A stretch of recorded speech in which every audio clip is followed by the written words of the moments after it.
These latest headlines from ABC15 are sponsored by Lerner and Rowe Injury Attorneys. One call, that's all. Hi, I'm Nick Soletti here with your afternoon update on a Wednesday. I want to let you know what is in the news right now as we're tracking some latest developments on a number of stories right now like this. A teenage suspect in last month's deadly stabbing at Maryvale High School has now officially been charged with first-degree murder. Last week, we told you a grand jury upgraded the charges against 16-year-old Chris Aguilar after prosecutors say he stabbed and killed 16-year-old Michael Montoya in a classroom at the school 2 weeks ago. Aguilar pleading not guilty in court to that charge. A pretrial conference now set for next month. Honoring the memory of a Phoenix police officer who made the ultimate sacrifice. Tonight, the department will unveil a special historical marker dedicated to Officer Zane Coolidge. Officer Coolidge was responding to a burglary call near 16th Street and McDowell last September when he was shot and killed. There will be a dedication ceremony that starts at 8 o'clock tonight. The suspect here facing multiple charges, including first-degree murder. Right now, we are reaching out to get an update on those two Phoenix police officers injured in a shootout Tuesday. Investigators say it happened near 19th Avenue and Buckeye as officers were serving a warrant. One of the suspects, we're told, already left the hospital. The other had non-life-threatening injuries. 3 other people were detained in this case. Right now, police in Phoenix need your help tracking down a stabbing suspect. This happened overnight in Maryvale near Indian School and 43rd Avenue. Police say 2 men got into a fight. One of them ended up stabbing the other one and then fled the scene. Right now, we are reaching out to police to see if they have a description of the suspect.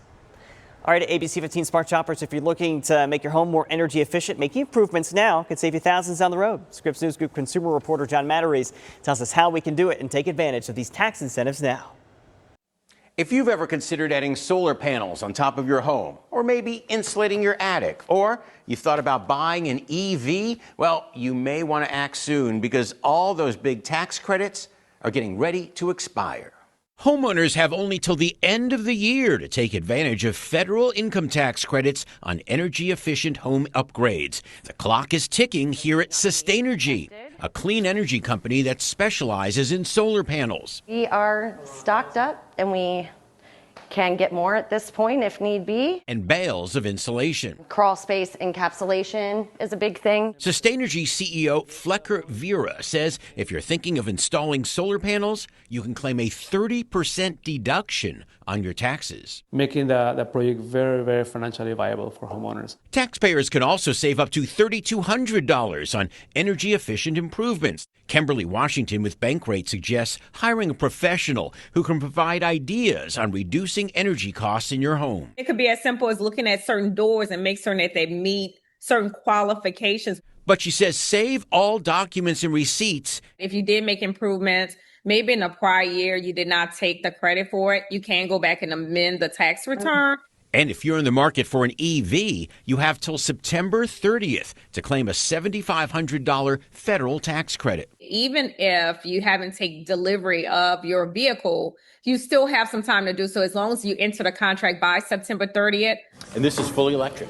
Fully electric, yep. Here at Jeff Weiler Hyundai, Mitch Manelli says customers are rushing to buy EVs before that credit expires. $7,500 off and additional manufacturer rebates on some of those as well. To find out more about all the expiring credits, go to EnergyStar.gov.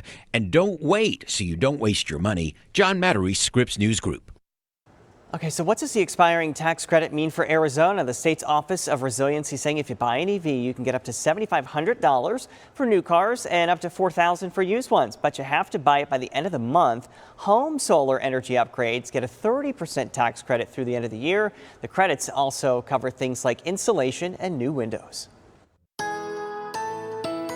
Tracking your most accurate forecast on this Wednesday, I'm meteorologist Jorge Torres. A mild start to your hump day in the valley with temperatures in the upper 80s at 8 o'clock, 97 at midday, and then warming up to 104 this afternoon, which is where we should be for early September in the valley. Northern Arizona highs staying in the upper 70s in Flagstaff, 80s for Heber and Show Low, 90s in Payson and Globe, and across western Arizona. Those highs anywhere from 101 in Yuma to 105 in Lake Havasu City. As far as storm chances, they don't favor areas today, mainly up in the high country and along the rim, and even out out toward areas in Mojave County. We'll have to wait till later this evening in the valley to see that chance of storms gradually return, but it'll favor areas in southern Arizona primarily, with a chance of rain in the valley picking up starting tomorrow through at least Friday. So your 7-day forecast showing cooler days ahead with highs in the 90s beginning tomorrow through Saturday.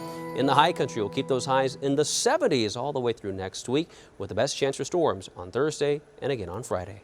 Another update tonight. Until then, get the latest news, weather, and traffic at abc15.com or download our free ABC15 mobile app. These latest headlines from ABC 15 are sponsored by Lerner and Rowe Injury Attorneys. One call, that's all.